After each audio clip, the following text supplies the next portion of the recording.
الرجيم بسم الله الرحمن الرحيم واضرب لهم مثلا أصحاب القرية إذ جاءها المرسلون إذ أرسلنا إليهم اثنين فكذبوهما فعززنا بثالث فقالوا إنا إليكم مرسلون۔ معزز سامعین،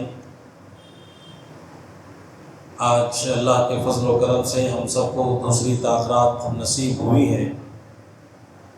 ہم اللہ تبارک و تعالیٰ سے دعا کرتے ہیں کہ الہ العالمین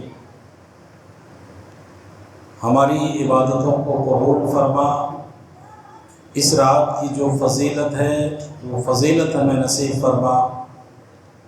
اللہ کے نبی صلی اللہ علیہ وسلم نے شب قدر کی ایک مخصوص دعا ہمیں سکھلائی ہے، اس دعا کو اس رات میں زیادہ سے زیادہ پڑھنی چاہیے، اور وہ دعا ہے اللہم انک عفو تحب العفو فاعف عنا۔ حضرت عائشہ رضی اللہ عنہ نے اللہ کے نبی سے پوچھا تھا کہ اللہ کے نبی، اگر ہمیں شب قدر مل جائے تو ہم اس میں کیا پڑھیں، کیا کریں؟ تو آپ صلی اللہ علیہ وسلم نے کہا کہ اس دعا کو کثرت سے پڑھا کرو، یعنی زیادہ سے زیادہ یہ دعا پڑھا کرو۔ ساری عبادتیں ہونی چاہیے۔ اس رات میں ہمارے پاس ہر عبادت کے لیے کچھ نہ کچھ وقت ہونا چاہیے کہ ہم 1 گھنٹے کے لیے قرآن تلاوت کریں گے، 1 گھنٹہ ہم اللہ سے دعا کریں گے، کچھ دیر نماز پڑھیں گے۔ تو یہ ہمارے پاس ایک ٹائم ٹیبل اگر رہا تو ساری چیزوں کے لیے ہم کچھ نہ کچھ وقت دیں، یہ زیادہ بہتر رہے گا۔ تو اس میں سے ایک بہترین چیز جو اللہ کے نبی نے شب قدر کے بارے میں بتایا وہ یہی، اس دعا کو اللہم انک عفو تحب العفو فاعف عنا یا فاعف عنی، دونوں پڑھ سکتے ہیں، دونوں جائز ہے۔ تو یہ دعا اللہ کے نبی نے سکھلائی ہے۔ 23واں پارہ ہے، اس پارے میں 2-3 آیتیں میں آپ کے سامنے پڑھوں گا، زیادہ نہیں پڑھوں گا، اور ان 2-3 آیتوں کی ترجمہ اور اس کی مختصر تفسیر آپ کے سامنے رکھنے کی کوشش کر رہا ہوں۔ میں اللہ رب کریم سے دعا کروں الہ العالمین مجھے حق بات کہنے کی توفیق عطا فرما، الہی کہنے سننے سے زیادہ ہم سب کو اس پر عمل کی توفیق عطا فرما، آمین۔ سامعین، یہ 23واں پارہ یعنی 20/3 پارہ ہے۔ اس پارے میں 4 حصے ہیں، سورہ یاسین کا بقیہ حصہ، سورہ صافات مکمل، سورہ صاد مکمل، اور سورہ زمر کا ابتدائی حصہ ہے۔ میں سورہ یاسین کی آیت نمبر 13 اور 14 آپ کے سامنے پڑھی ہے۔ اللہ تبارک و تعالیٰ نے اس آیت کریمہ میں ایک بستی والوں نے 3 انبیاء کو جھٹلایا۔ ان کی قوم کا ایک شخص جس کا نام حبیب نجار تھا، انہوں نے سمجھانے کی کوشش کی تو انہوں نے اسے شہید کر دیا۔ جنت میں جا کر بھی انہوں نے تمنا کی کاش میری قوم کو معلوم ہو جائے کہ مجھے کیسی نعمتیں ملی۔ اللہ تبارک و تعالیٰ نے جب رسولوں کو بھیجا لوگوں کو دین اور توحید کی طرف بلانے کے لیے، تو لوگوں نے ان نبیوں کو جھٹلا دیا۔ اللہ کہتا ہے پہلے ہم نے 2 نبی کو بھیجا، ان کی تائید کے لیے ہم نے ایک اور نبی بھیجا، یعنی 3 نبی کو بھیجا، اور تینوں کو جھٹلا دیا۔ تو انہی میں سے ایک شخص جن کا نام حبیب نجار تھا، یہ توحید پرست تھا اور ایمان لے آیا تھا۔ انہوں نے اپنی قوم والوں کو سمجھانے کی کوشش کی کہ دیکھو بھائی، اللہ تعالیٰ نے ان کو نبی بنا کر کے بھیجا ہے تو ان کی اتباع کرو۔ تو اتنا کہنا تھا کہ قوم والے کو غصہ آیا اور انہوں نے اتنا مارا ان کو کہ ان کو شہید ہی کر دیا، جان سے مار دیا۔ ادھر ان کی روح نکلی، ادھر اللہ تعالیٰ نے ان کو جنت دے دیا۔ اور جنت میں جانے کے بعد بھی وہ بندہ کیا دعا کرتا ہے، ایک کاش میری قوم والے کو یہ بات معلوم ہو جاتی کہ اللہ تعالیٰ نے مجھے کتنی نعمتیں دی ہے اور اللہ نے میرے گناہوں کو معاف کر دیا ہے۔ اگر یہ بات میری قوم والوں کو معلوم ہو جاتی تو کتنی اچھی بات ہوتی۔ یعنی کہ جان سے مار دینے کے باوجود بھی ان کو اپنی قوم کی فکر ہے کہ میری قوم کو یہ بات کوئی پہنچا دے، کوئی بتا دے کہ تم نے مجھے مار تو دیا ہے، لیکن اللہ نے اس کے بدلے میں مجھے کیا کچھ دیا ہے، یہ بات اگر میری قوم کو کوئی پہنچا دے۔ تو اللہ تعالیٰ نے اسی کو یہاں پہ ذکر کیا۔ اللہ تعالیٰ فرماتا ہے وَاضْرِبْ لَهُمْ مَثَلًا أَصْحَابَ الْقَرْيَةِ إِذْ جَاءَهَا الْمُرْسَلُونَ، آپ ان کے سامنے ایک بستی والوں کی مثال بیان کیجیے جبکہ اس بستی میں کئی رسول آئے، جب ہم نے ان کے پاس 2 رسولوں کو بھیجا۔ اللہ تعالیٰ کہہ رہا ہے کہ ہم نے ان کے پاس نصیحت کے لیے 2 رسولوں کو بھیجا، لوگوں نے ان دونوں کو جھٹلا دیا۔ اس کے بعد اللہ کہتا ہے اذ ارسلنا الیہم اثنین فکذبوہما فعززنا بثالث فقالوا انا الیکم مرسلون۔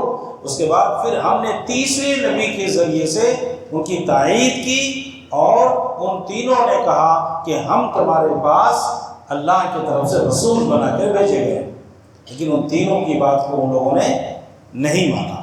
پھر آگے اللہ تبارک و تعالیٰ نے آیت نمبر 27 میں فرمایا کہ اسی آدمی کو، حبیب نجار کو جب ان لوگوں نے قتل کر دیا تو ان کی خواہش انہوں نے جو دعا کی اللہ تعالیٰ سے، اس کو اللہ نے ذکر کیا۔ اللہ کہتا ہے قیل ادخل الجنۃ قال یا لیت قومی یعلمون بما غفر لی ربی وجعلنی من المکرمین۔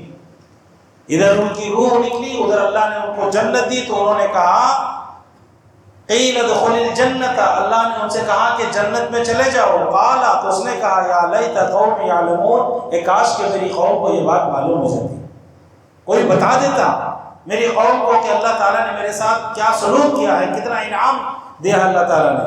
پھر آگے وہ دعا کرتے ہیں کہ بما غفر لی ربی وجعلنی من المکرمین، میرے رب نے مجھے معاف کر دیا، یعنی چھوٹی موٹی جو غلطیاں تھی میری، اللہ نے اس کو معاف کر دیا اور مجھے نیک لوگوں میں شامل کر لیا ہے۔ تو اس آیت کریمہ میں اللہ تعالیٰ نے اصل میں 2 باتیں بیان کی، ایک یہ کہ ایک موحد آدمی کی فکر صرف اپنی نہیں بلکہ اپنے ساتھ ساتھ اپنی قوم کی بھی ہوتی ہے۔ انہوں نے اپنی قوم کو ہدایت کی طرف بلانے کے لیے اپنی جان دے دی، اور جان دینے کے بعد بھی جب وہ آخرت میں پہنچے وہاں بھی انہوں نے یہی تمنا کی کہ اگر میری قوم کو کوئی بتا دے یہ بات کہ تھوڑی اور غلطیاں جو بھی تھی اللہ تعالیٰ نے مجھے اس کام کے بدلے میں معاف کر کے مجھے جنت دے دیا ہے اور نیک لوگوں میں مجھے شامل کر لیا۔ تو قوم کے میں نے کبھی آپ کو بتایا تھا درس میں کہ ایک موحد آدمی کا کام کیا ہونا چاہیے، لوگوں کو دین کی طرف بلانا، لوگوں کو دین کی دعوت دینا، یہ اصل ہماری ذمہ داری ہے، اور اسی واقعے کو اللہ تعالیٰ نے یہاں پہ ذکر کیا ہے۔ ایک اور آیت دیکھتے ہیں، یہ آیت بھی سورہ یاسین کی ہے۔ قیامت کے منظر کو اللہ تبارک و تعالیٰ نے اس آیت کریمہ میں بیان کیا۔ اللہ کہتا ہے اليوم نختم على افواہہم وتکلمنا ایدیہم وتشہد ارجلہم بما كانوا یکسبون۔ آج کے دن ہم ان کے منہ پر مہر لگا دیں گے۔ قیامت کے دن اللہ تعالیٰ مجرموں کے منہ پہ مہر لگا دے گا، بند کر دے گا۔ وتشہد ارجلہم بما كانوا یکسبون وتکلمنا ایدیہم، کہ ان کا ہاتھ ہم سے بات کرے گا، اور وتشہد ارجلہم بما كانوا یکسبون، اور ان کے پاؤں گواہیاں دیں گے ان کے کاموں کی جو وہ کرتے تھے۔ قیامت کے دن اصل میں یہ ہوگا کہ جب مجرم، مشرک، کافر، جب ان کے لیے جہنم کا فرمان جاری کیا جائے گا تو یہ لوگ اللہ رب العالمین سے کہیں گے کہ الہ العالمین، ہم نے کوئی گناہ نہیں کیا، ہم نے کوئی جرم نہیں کیا، ہمارے یہ نامہ اعمال جو فرشتے پیش کر رہے ہیں یہ سب گناہ ہم نے کیا ہی نہیں ہے۔ وہ جھوٹ بولے گا، دنیا میں جھوٹ بول کے عادت ہو گئی ہے، وہ قیامت کے دن بھی جھوٹ بولے گا، قیامت کے دن بھی کہے گا کہ اللہ ہم نے یہ غلطی، یہ گناہ ہم نے کیا ہی نہیں۔ تب اللہ تعالیٰ کہتا ہے اليوم نختم علی افواہہم، آج کے دن ہم اس کے منہ پہ مہر لگا دیں گے، اس منہ کو اللہ بند کر دے گا۔ وتکلمنا ایدیہم، اور اس کے ہاتھ ہم سے بات کریں گے، یہ ہاتھ بات کرے گا۔ وتشہد ارجلہم بما كانوا یکسبون، اور جو کچھ اس نے کیا تھا اس کی گواہی ان کے پاؤں دیں گے، یہ پاؤں بولیں گے۔ آخرت میں تو بولیں گے، بلکہ اللہ کے نبی نے کہا کہ اسی زمین پہ بھی اعضا بولیں گے۔ قیامت کے قریب یہ اعضا بات کرنے لگیں گے۔ اللہ کے نبی نے ایک حدیث میں بتایا ہے کہ ایک آدمی اس کی غیر موجودگی میں اگر اس کی بیوی نے کوئی غلط کام کیا تھا، جب اس کا مرد گھر آئے گا تو یہ ران بول کے گواہی دے گا کہ تمہاری غیر موجودگی میں تمہاری بیوی نے غلط کام کیا. تو اس زمین پہ بھی ایسے ہوں گے. اللہ کے نبی صلی اللہ علیہ وسلم نے ایک مجلس میں بتایا ایک بھیڑیے کی بات کرنے کے بارے میں. جب ایک بکری کو وہ پکڑنے کے لیے گیا تو چرواہے نے اس کو بھگا دیا، پکڑنے نہیں دیا. تو بھیڑیا دور جانے کے بعد کھڑے ہو کے کہتا ہے ایک دن ایسا آئے گا کہ جب ان بکریوں کی چرواہی یا محافظ خود ہم ہوں گے. اس بھیڑیے نے، اس جانور نے، اس درندے نے کہا. اللہ کے نبی نے جب یہ واقعہ بیان کیا تو صحابہ نے کہا اللہ کے نبی ایسا ہو سکتا ہے؟ کہا کہ میں اس بات پہ ایمان رکھتا ہوں، اور حضرت ابو بکر اور عمر رضی اللہ عنہما بھی اس بات پہ ایمان رکھتے ہیں، جبکہ حضرت ابو بکر اور عمر اس مجلس میں نہیں ہے. حضرت ابو بکر رضی اللہ عنہ اور حضرت عمر رضی اللہ عنہ اس مجلس میں نہیں تھے، لیکن اس کے باوجود اللہ کے نبی گواہی دے رہے ہیں کہ یہ دونوں اس بات پر ایمان رکھتے ہیں. یعنی آپ کو اتنا یقین اور اتنا بھروسہ تھا کہ جو میں کہہ دوں یہ دونوں میری بات کو کبھی جھوٹا کہہ نہیں سکتے. اس لیے ان کی غیر موجودگی میں خود اللہ کے نبی ان کی طرف سے گواہی دے رہے ہیں. تو یہاں پہ اللہ تعالیٰ بتا رہا ہے کہ قیامت کے دن جب یہ گناہ گار لوگ جھوٹ بولنے لگیں گے تو اللہ تعالیٰ ان کے منہ کو بند کر دے گا، اور یہ ہاتھ اور پاؤں ان کے اعمال کی گواہی دیں گے. یہ ہاتھ بولے گا کہ تم نے کیا کیا تھا، یہ پاؤں گواہی دے گا کہ تم نے کون کون سے گناہ کیا. اللہ تبارک و تعالیٰ نے اتنا سارے سسٹم کو تیار کر رکھا ہے. اللہ کے لیے گواہوں کی کوئی ضرورت نہیں ہے. اللہ چاہے تو اٹھا کر کے جہنم میں پھینک دے، کوئی پوچھنے والا نہیں، اللہ سے کوئی سوال کرنے والا نہیں ہے. لیکن اس کے باوجود اللہ تعالیٰ نے اتنے سارے انتظامات کیے ہیں. فرشتوں کی گواہی، انسان کے اعضاء کی گواہی، زمین کی گواہی، یہ ساری چیزیں اللہ تعالیٰ نے کیوں رکھا ہے؟ تاکہ جس کو اللہ تعالیٰ جہنم میں داخل کرے اس کو بھی یقین ہو کہ میں جہنم کا مستحق ہوں.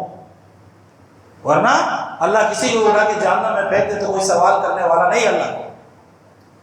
اللہ کہہ دے کہ تم نے یہ گناہ کیا تو جہنم کا مستحق ہے، پھینک دے تو کوئی سوال نہیں کر سکتا. لیکن اللہ نے ایسا نہیں کیا. اللہ نے ایسا نہیں کیا ہے. اللہ تعالیٰ نے ایک نظام بنایا کہ میں تم کو جہنم میں کیوں داخل کر رہا ہوں، تم جہنم میں کیوں جا رہے ہو، یہ بات تم کو بھی معلوم ہونی چاہیے. اور یہ گواہی خود انسان کے اعضاء دیں گے، انسان کے ہاتھ اور پاؤں دیں گے، اور پھر اس کے بعد اللہ تعالیٰ اس کو جہنم میں داخل کرے گا. تو اس کو اللہ تعالیٰ نے یہاں پہ بیان کیا ہے. اللہ تبارک و تعالیٰ نے سورہ صافات میں ستاروں کے 3 مقصد کو بیان کیا. یہ ستارے جو آسمان میں ہم دیکھتے ہیں اس کو اللہ تعالیٰ نے کیوں پیدا کیا ہے، اس کے 3 مقصد کو اللہ تعالیٰ نے بیان کیا. ایک یہ کہ آسمان دنیا کی زینت، یہ آسمان کو خوبصورت بنانے کی، اس کو کہتے ہیں آسمان دنیا. یعنی جو دنیا سے ہم کو آسمان نظر آتا ہے یہ آسمان دنیا، اس کے اوپر 6 آسمان اور ہیں، کل 7 آسمان ہیں، اور ایسے ہی کل 7 زمین بھی ہے. دوسری چیز اللہ تعالیٰ نے بیان کیا کہ ہم نے ان ستاروں کو اس لیے بنایا ہے کہ یہ سرکش شیاطین سے حفاظت کیا جاتا ہے. آسمان سرکش شیاطین کو ان ستاروں کے ذریعے سے مارا جاتا ہے. اور تیسری چیز اللہ تعالیٰ نے کہا کہ ستاروں کے ذریعے سے راستہ معلوم کیا جاتا ہے. آج ہم کو اس کی اہمیت معلوم نہیں ہے، ہمارے پاس دوسرے وسائل آ گئے ہیں، اس لیے آج ستاروں کو ہم اس کی اہمیت نہیں سمجھتے ہیں. لوگ جب سمندر میں سفر کرتے تھے اس زمانے میں، یا صحرا میں سفر کرتے تھے، رات کے وقت ان کو راستہ معلوم نہیں ہوتا تھا کہ وہ کس سمت میں اس کو جانا ہے. تو انہیں ستاروں کو دیکھ کر کے اپنا سمت معلوم کرتے تھے کہ مجھے ادھر جانا ہے یا مجھے ادھر جانا ہے. یہ 3 مقصد کو اللہ تعالیٰ نے بیان کیا ہے ستاروں کے بنانے کا. اللہ فرماتا ہے اِنَّا زَيَّنَّا السَّمَاءَ الدُّنْيَا بِزِينَةِ الْكَوَاكِبِ، بے شک ہم نے آسمان دنیا کو ستاروں کے ذریعے سے مزین کیا. اور اللہ تعالیٰ نے ایک جگہ فرمایا ہے رجوماً للشیاطین. شیطان اصل میں کیا، اللہ کے نبی ایک حدیث میں بتاتے ہیں کہ شیطان ایک کے اوپر ایک سوار ہو کر کے آسمان تک چڑھتا ہے، اور وہاں جو فرشتے بات کرتے ہیں اسے وہ سننے کی کوشش کرتا ہے. اور جب یہ لوگ وہاں تک پہنچ جاتے ہیں تو جو محافظ فرشتے ہیں، آسمان کی حفاظت کے لیے جن فرشتوں کو مقرر کیا گیا ہے، وہ فرشتے ان ستاروں کو توڑ کر کے ان کو مارتے ہیں. اسی کو اللہ نے فرمایا وَحِفْظًا مِّن كُلِّ شَيْطَانٍ مَارِدٍ،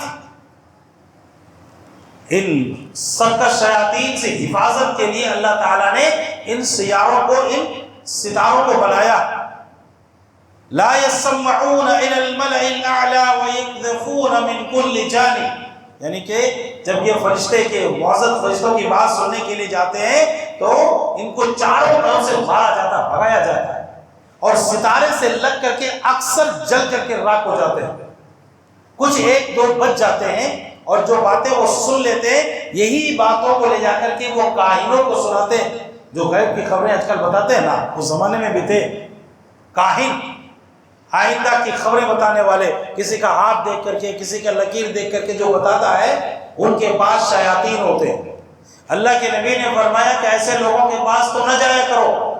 جس نے ان لوگوں کی باتوں کو مانا، ان کے اوپر ایمان رکھا، اس نے نبی کی لائی ہوئی شریعت کا انکار کر دیا. غیب کی خبریں اللہ کے علاوہ کسی کو نہیں معلوم ہے. اگر کوئی آپ کو بتاتا ہے غیب کی خبریں تو وہ آدمی جھوٹا ہے. کبھی کبھار غیب کی خبریں جو بتاتا ہے وہ باتیں سچی ہو جاتی ہیں، 100 بتائیں تو 1-2 آدھ سچی ہو جاتی ہے، لیکن پھر بھی آپ کو اس کے اوپر ایمان رکھنے کے لیے منع کیا ہے، کیونکہ غیب کی خبریں صرف اللہ جانتا ہے، اللہ کے علاوہ کسی کو یہ باتیں معلوم نہیں ہے. پھر اللہ نے فرمایا الا من خطف الخطفۃ فاتبعه شهاب ثاقب، جب یہ جو پہنچتے ہیں آسمان کی طرف تو کیا ہے، ان کا پیچھا کیا جاتا ہے. اس کے ذریعے سے، ان ستاروں کے ذریعے سے، اور ان کو مارا جاتا ہے. تو آسمان میں اللہ تعالیٰ نے ستاروں کو 3 مقصد کے لیے پیدا کیا، اس کو بیان کیا. ایک یہ کہ آسمان دنیا کی زینت ہو، دوسرا شیطانوں کو مارنے کے لیے، اور تیسرا مقصد راستہ معلوم کرنے کے لیے. تو یہ سیاروں کے بارے میں اللہ تعالیٰ نے بیان کیا. بہت بار ہم نے بھی دیکھا ہے، آپ نے بھی دیکھا ہوگا، کبھی بار کچھ سیارے گرتے ہوئے دیکھتے ہیں. یہ سیارے جو گرتے ہوئے دیکھتے ہیں نا، وہ شیطانوں کو مارتے ہیں اور جل کر کے راکھ ہو جاتا ہے. جتنے کو وہ سیارہ لگ جاتا ہے وہ جل کر کے راکھ ہو جاتا ہے. 1-2 آدھ 2 بچ جاتا ہے، وہی لوگ جا کر کے پھر جھوٹی باتیں اس میں ملا کر کے اور لوگوں کے سامنے بیان کرتا ہے. یہ سب کام اللہ تعالیٰ نے بعد میں کیا. آدم علیہ السلام کو جب اللہ تعالیٰ نے جنت سے نکالا تھا، اس وقت آسمان پہ اتنا پہرا نہیں تھا، بلکہ اللہ کے نبی کے بھیجے جانے تک بھی اتنا پہرا نہیں تھا. اللہ کے نبی کو جب زمین پہ بھیج دیا گیا تو اور زیادہ آسمان پہ پہرا بڑھا دیا گیا. کوئی خبریں ان کو آسمان کی نہیں ملتی تھی. قرآن میں اللہ نے اس کا ذکر کیا. پھر شیطانوں کی، جنوں کی جماعت زمین پہ گھومنے پھرنے لگی کہ آخر بات کیا ہے، وجہ کیا ہے کہ اب ہمارے پاس آسمان کی خبریں نہیں آ رہی ہے، ہمیں آسمان کی طرف چڑھتے ہی سیاروں سے مارے جاتے ہیں، بات کیا ہے. پھر یہ زمین پہ چکر لگاتے ہوئے اللہ کے نبی صلی اللہ علیہ وسلم کو ایک جگہ پہ فجر کی نماز پڑھتے ہوئے ان لوگوں سے ملاقات ہوئی تھی، اور پہلی مرتبہ قرآن کو سنتے ہی ان لوگوں نے ایمان قبول کر لیا تھا. تو پہلے شروع میں آسمان پر شیاطین کو جانے کی اجازت تھی. ابلیس نے یہ حضرت آدم علیہ السلام کو جنت میں تو جا کے بہکایا تھا نا، ابلیس کو نکال دیا تھا، لیکن اس کو آسمان میں آنے جانے کی اجازت تھی. وہ جنت میں جا کے آدم علیہ السلام کو بہکایا تھا.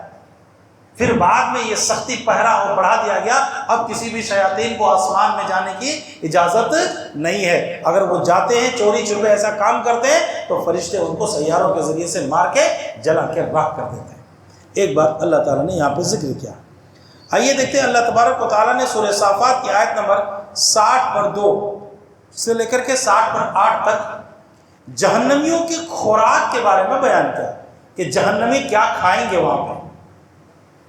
اللہ کہتا ہے اذالک خیر نزلا ام شجرۃ الزقوم انا جعلناها فتنة للظالمین انها شجرۃ تخرج فی اصل الجحیم طلعها كأنه رؤوس الشیاطین. اللہ تبارک و تعالیٰ کہتا ہے کیا یہ کھانا، یہ مہمان نوازی بہتر ہے یا پھوہر کا درخت. اللہ تعالیٰ نے آگے پہ اس سے پہلے جو آئے تھے اس میں جنتیوں کے کھانے کے بارے میں اللہ نے ذکر کیا ہے کہ جنت میں ان کو کیا کیا کھانے کو ملے گا، کتنی اچھی اچھی نعمتیں ملیں گی۔ اس کے بعد اللہ کہہ رہا ہے کہ یہ جنت کی جو مہمان نوازی ہے یہ بہتر ہے یا شجرۃ الزقوم کوہڑ کا درخت ہے یہ بہتر ہے؟ اتنا کڑوا ہے، اتنا کڑوا ہے، اتنا کڑوا ہے کہ اس کی کڑواہٹ کو دنیا میں آپ کسی چیز سے تشبیہ دے ہی نہیں سکتے، اس کو جہنمیوں کو کھانا۔ اور پھر اللہ نے کہا اِنَّا جَعَلْنَاهَا فِتْنَةً لِلظَّالِمِينَ، ہم نے اس کو ظالموں کے لیے آزمائش کا ذریعہ بنا دیا۔ اتنا کڑوا کھا ہی نہیں سکتے، اتنا کڑوا دنیاوی زندگی میں کوئی چیز اتنی کڑوی نہیں ہے، اتنی کڑوی چیز ہے وہ شجرۃ الزقوم۔ اللہ نے کہا، اور یہ کہاں پیدا ہو رہا ہے؟ اللہ کہتا ہے انها شجرۃ تخرج فی اصل الجحیم، یہ جہنم کے جڑ میں سے اللہ تعالیٰ نے اس کو پیدا کیا، جہنمی درخت ہے یہ، جہنم کے بیچوں بیچ اللہ نے اس درخت کو لگایا تاکہ جہنمی اس میں سے کھائے۔ اللہ نے کہا طلعها کأنه رؤوس الشیاطین، اس کی خوشیں، اس کے شاخ، اس کی فصلیں شیطانوں کے سروں کے جیسے، یعنی ایک دم بالکل جس طرح سے وہ کڑوا ہے ایسے ہی اس کو دیکھنے میں بھی بدصورت ہے، اتنا بدشکل ہے کہ انسان دیکھ کر کے ہی نفرت کرے گا اس سے، اتنا بدشکل اللہ نے اس کو بنایا، اور ساتھ میں اس کے اندر اتنی کڑواہٹ رکھی ہے اللہ تعالیٰ نے کہ آدمی کھا نہیں سکتا اس کو۔ لیکن جہنم کی بھوک ایسی ہوگی، ایسی بھوک ہوگی کہ مجبوراً اس کو کھانا پڑے گا۔ سوچ کے دیکھیے، اگر کھانا ایک دن کا ہو جاتا ہے، تھوڑی سی اس میں باس آ جاتی ہے تو ہم کھانے کو پھینک دیتے ہیں، ہم نہیں کھاتے ہیں وہ کھانا۔ اللہ کہہ رہا ہے کہ اتنا کڑوا ہے یہ درخت، اتنا کڑوا ہے، اس کے باوجود جہنمی کھائے گا۔ فَإِنَّهُمْ لَآكِلُونَ مِنْهَا، بس جہنمی اس سے کھائیں گے، فَمَالِئُونَ مِنْهَا الْبُطُونَ، اور اسی سے اپنا پیٹ بھریں گے، مجبوری، بھوک کی شدت ہے، دوسرا کچھ کھانے کو مل نہیں رہا ہے، کیا کرے گا؟ کھانا ہی پڑے گا۔ اللہ تبارک و تعالیٰ نے فرمایا ثُمَّ إِنَّا لَهُمْ عَلَيْهَا لَشَوْبًا مِّنْ حَمِيمٍ، پھر اس کے اوپر گرم پانی کے ملونی ہوگی، یعنی کہ اتنا گرم پانی اس کو پینے کے لیے دیا جائے گا جس کی وجہ سے اس کے لب ہونٹ وغیرہ سب جل کر کے راکھ ہو جائیں گے، جھڑ جائیں گے۔ ایک تو یہ اتنا کڑوا درخت، ایک تو جہنم میں ہے، کھانے کے لیے یہ کڑوا پھل، اور جب یہ کڑوا پھل کھائے گا تو اسے اس کڑواہٹ کی وجہ سے، اس کے بدبو کی وجہ سے اسے پانی کی شدت اور پیاس لگے گی۔ اللہ تبارک و تعالیٰ پانی جب دے گا تو اتنا گرم پانی ہوگا، اتنا گرم پانی ہوگا کہ وہ گرم کا پانی پیتے ہی یہ سب ہونٹ جھڑ جائیں گے اور اتڑیاں باہر آ جائیں گی۔ اللہ کہہ رہا ہے اذالک خیر نزلا ام شجرۃ الزقوم، جنت کی وہ نعمتیں بہتر ہے یا جہنم کی یہ ساری نعمتیں، یا یہ چیزیں جو اتنی بدصورت اور بدشکل اور بدبودار اور کڑوا ہے وہ کھاؤ گے، تم کون سا پسند کرو گے؟ دو چیزیں اللہ تعالیٰ نے بیان کر دی، جنت کی نعمتیں بھی بیان کر دی اور جہنم کی چیزوں کو بھی بیان کر دیا۔ اب فیصلہ اللہ کہہ رہا ہے تمہارے اوپر ہے، اب ذرا سوچو تو صحیح، کس کو پسند کرو گے تم؟ کیا جہنم کا کھانا پسند کرو گے؟ اس کوہڑ کا درخت کھانا پسند کرو گے؟ نہیں نا۔ جب نہیں پسند کرتے ہو تو اللہ کہتا ہے ایسے اعمال کرو جس کی بنیاد پہ تمہیں جنت کی نعمتیں ملیں گی۔ اگر اپنی منمانی کرو گے تو کھانے کے لیے یہی درخت کا پھل ملے گا، کڑواہٹ جس کو کھا نہیں سکتے آپ، لیکن مجبوراً کھانا پڑے گا، گلے میں اٹک جائے گا، پینے کے لیے پانی مانگو گے تو وہ گرم پانی ملے گا۔ یا جہنم میں جہنمیوں کے جسموں سے جو پیپ اور خون بہے گا اس کو اللہ تعالیٰ پینے کے لیے دے گا۔ سوچئے ذرا، جسم سے نکلتا جو پیپ ہے اسے دیکھ کر کے ہی انسان نفرت کرتا ہے، اتنا خون پیپ نکلے گا، اس کی ایک وادی ہوگی، اور جب انسان پیاس سے نڈال ہوگا تو وہی سب پینے کے لیے اس کو دے دے گا کہ بھاؤ پی لو، اور وہ بھی گرم ہوگا کیونکہ جہنم میں ہی ہے نا۔ تو اللہ تعالیٰ ہمیں ڈرا رہا ہے، ہمیں تنبیہ کر رہا ہے کہ اگر ان چیزوں سے بچنا چاہتے ہو، ان جہنم سے اپنے آپ کو نجات چاہتے ہو، تو اللہ کی اطاعت و فرمانبرداری کرو اور اپنے آپ کو جنت کا مستحق بنا لو۔ ایک اور آیت پڑھ کر کے اپنی بات ختم کر دیتا ہوں۔ حضرت ایوب علیہ السلام کے قصے کو اللہ تعالیٰ نے بیان کیا۔ حضرت ایوب علیہ السلام بیمار ہو گئے تھے اور بیماری بڑی لمبی مدت تک چلی تھی۔ اللہ تعالیٰ نے ان کو بہت کچھ نوازا تھا، بہت زیادہ اولاد بھی دیے تھے، مال و دولت سے نوازا تھا، ساری چیزیں دی تھی، لیکن جسم کے اندر جب بیماری آ گئی، اتنی بیماری آ گئی تھی جسم میں کیڑے پڑ گئے تھے، اور مفسرین نے لکھا ہے کہ 12 سال تک تھے وہ بیمار تھے، جسم میں کیڑے پڑ گئے، اولادیں مر گئی، مال و دولت ختم ہو گیا، ساری بیویوں نے ان کا ساتھ چھوڑ دیا۔ مصیبت جب آتی ہے نا تو چاروں طرف سے آتی ہے، بچے بھی انتقال ہو گئے، جتنے مال تھے ختم ہو گئے، بیویاں تھی انہوں نے سب چھوڑ دیا، صرف ایک بیوی تھی، صرف ایک بیوی نے ان کو ساتھ دیا تھا۔ اللہ تبارک و تعالیٰ نے اس کے بارے میں ذکر کیا، اللہ کہتا ہے وَاذْكُرْ عَبْدَنَا أَيُّوبَ إِذْ نَادَىٰ رَبَّهُ أَنِّي مَسَّنِيَ الشَّيْطَانُ بِنُصْبٍ وَعَذَابٍ۔ اللہ کہتا ہے کہ میرے بندے ایوب کا بھی ذکر کیجئے ان کے سامنے، جبکہ انہوں نے اپنے رب سے کہا الہ العالمین مجھے شیطان نے بہت زیادہ دکھ اور تکلیف پہنچائی ہے۔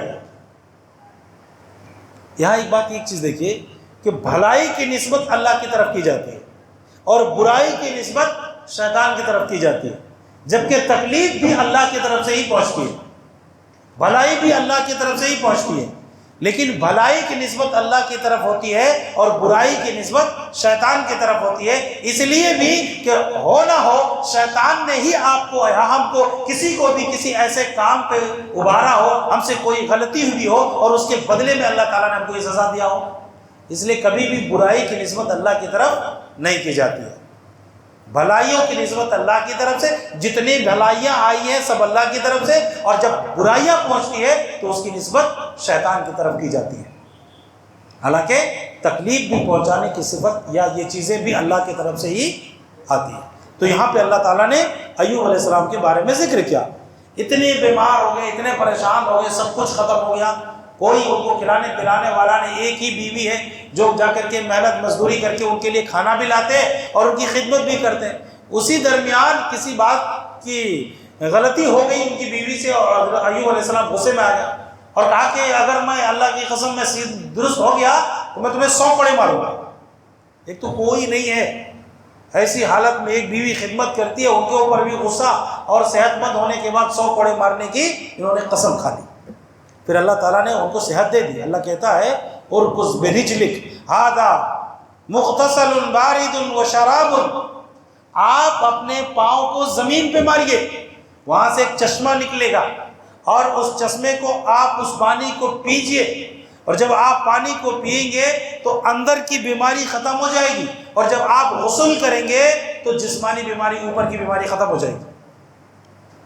ایوب علیہ السلام بیمار تھے بہت، اللہ تعالیٰ نے ان کو پیغام بھیجا کہ آپ اپنا پاؤں، دیکھیے 2 بار زمین سے پاؤں مارنے سے پانی نکلا، ایک بار حضرت اسماعیل علیہ السلام نے اپنی ایڑیاں رگڑی تو وہاں سے آب زمزم نکلا، آج بھی باقی ہے۔ حضرت ایوب علیہ السلام کو بھی اللہ نے یہ حکم دیا کہ آپ اپنا پاؤں زمین پہ ماریں گے تو وہاں سے پانی نکلے گا، آپ اس پانی کو پی لیجئے اور اوپر سے نہا لیجئے۔ بالکل ننگے ہو کر کے غسل کیے تھے، کوئی کپڑا نہیں تھا جسم کو۔ حضرت موسیٰ علیہ السلام نے بھی ایک بار بغیر کپڑے کے غسل کیا تھا۔ تو مفسرین کہتے ہیں کہ تنہائی میں جہاں کوئی بھی نہیں ہو وہاں انسان بغیر کپڑے کا غسل کر سکتا ہے، اور 2 نبیوں کا واقعہ ہے، حضرت ایوب علیہ السلام بھی اور حضرت موسیٰ علیہ السلام بغیر کپڑے کے غسل کرتے ہیں۔ تو یہاں پہ اللہ تبارک و تعالیٰ نے حضرت ایوب علیہ السلام کو یہ پیغام دیا، اسی درمیان ان کے اوپر اللہ تعالیٰ نے سونے کے پرندوں کی بارش کر دی، کچھ بھی نہیں ہے، غریب۔ اب جب اللہ دے رہا ہے تو اتنا دیا جتنا پہلے تھا اس سے کئی گنا زیادہ دے دیا، بچے بھی زیادہ دیے، دوسری بیویاں بھی دی، اور اسی درمیان سونے کی پرندوں کی بارش کر دی۔ تو حضرت ایوب علیہ السلام اسے لپٹ لپٹ کر کے کپڑے میں رکھنے لگے۔ اللہ نے ان کو پکارا کہ ایوب کیا میں ان چیزوں سے تمہیں بے نیاز نہیں کر دیا ہوں؟ کیا اتنا مال و دولت آپ کو نہیں دیا ہوں کہ اس کی ضرورت نہیں ہے آپ کو؟ تو جواب کیا ملا؟ اللہ یہ تیری رحمت ہے، میں اسے نہیں ٹکرا سکتا، تو نے دیا ہے مجھے، بہت دیا، کسی چیز کی کمی نہیں، لیکن یہ بھی تو تیری رحمت ہے، میں اسے کیسے ٹھکرا دوں، اس لیے میں اسے سمیٹ سمیٹ کے رکھ رہا ہوں۔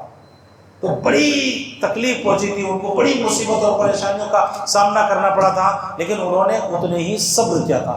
اتنے 12 سال کی بیماری میں کبھی بھی انہوں نے کوئی شکوہ شکایت اللہ سے نہیں کی، کوئی شکوہ نہیں کیا کہ اللہ تو نے مجھے بیمار کر دیا، پریشان ہوں۔ جو بھی پریشانی تھی وہ اللہ تعالیٰ سے وہ بیان کرتے کہ اللہ میں ایسا ہوں، میں پریشان ہوں، مجھے صحت دے دے۔ بلکہ اللہ تبارک و تعالیٰ سے انہوں نے دعا بھی کی کہ اللہ میں بیمار ہوں اور تو ارحم الراحمین ہے، تیرا ایک بندہ بیمار ہے، پریشان ہے، تو ارحم الراحمین ہے، تو رحم کرنے والا ہے، میں پریشان ہوں۔ دعا کرنے کا انداز میں دیکھیے، اللہ میں بیمار ہوں، پریشان ہوں، اللہ مجھے شفا دے دے، نہیں، دعا کریں اللہ میں بیمار ہوں لیکن تو ارحم الراحمین ہے، تیری رحیمیت یہ کیسے گوارا کر رہی ہے کہ میں بیمار رہوں اور تو ارحم الراحمین ہو کر کے مجھے ایسی حالت میں چھوڑ دے۔ اللہ تعالیٰ نے ان کی دعا قبول کر لی اور ان کو شفا دے دیا۔ تو یہاں پہ ایک بات یہ بھی بتائی جا رہی ہے کہ آپ کو کوئی تکلیف پہنچتی ہے، کوئی مصیبت پہنچتی ہے، کوئی پریشانی لاحق ہوتی ہے تو ہم کو چاہیے کہ ہم صبر کریں۔ اللہ تعالیٰ صبر کرنے والوں کے ساتھ ہے۔ عارضی طور پر کوئی مصیبت آ سکتی ہے، ان مع العسر یسرا، ہر سختی کے بعد اللہ تعالیٰ نے آسانی رکھی ہے۔ انسان کو اللہ کبھی مصیبتوں میں ڈال کے آزماتا ہے کہ کتنا مضبوط تمہارا ایمان ہے، کتنا مضبوط تمہارا عقیدہ ہے، کتنا مضبوط ایمان ہے تمہارا اللہ کے اوپر، کیا تم ان مصیبتوں پہ صبر کرتے ہو یا نہیں۔ اللہ تعالیٰ ہمیں کبھی آزماتا ہے، اور جب ہم ان آزمائشوں میں کامیاب ہو جاتے ہیں تو اللہ تعالیٰ ہمیں اور زیادہ نواز دیتا ہے۔ اسی لیے اللہ تعالیٰ نے کہا اذکر عبدنا ایوب، ہمارے بندے ایوب کا ذکر ان لوگوں کے سامنے کیجیے، لوگوں کو بتائیے کہ وہ پریشانی میں بھی اللہ کو ہی پکارتے رہے، کہیں دوسروں کے در پہ نہیں گئے، کسی اور سے اپنی شفا کی امید نہیں رکھی، جو بھی مانگا، جتنا مانگا، جب بھی پکارا اپنے رب کو ہی پکارا۔ یہ پیغام اللہ تعالیٰ ہمیں دے رہا ہے۔ تو ہم کو کیا کرنا چاہیے؟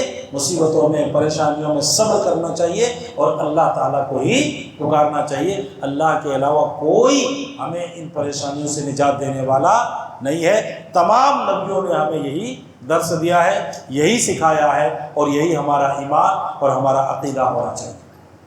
آج لوگ بہک جاتے ہیں، غلط جگہوں پہ چلے جاتے ہیں، تھوڑی سی پریشانی آتی نہیں ہے، تھوڑی سی جسمانی مالی پریشانی آئی، وہ اپنے ایمان کا سودا کر بیٹھتے ہیں، پھر غلط لوگوں کی طرف چلے جاتے ہیں، وہاں سے اپنے مال و دولت کی حفاظت کے لیے طرح طرح کے کام کرواتے ہیں، اسی کے اوپر ایمان اور بھروسہ رکھتے ہیں۔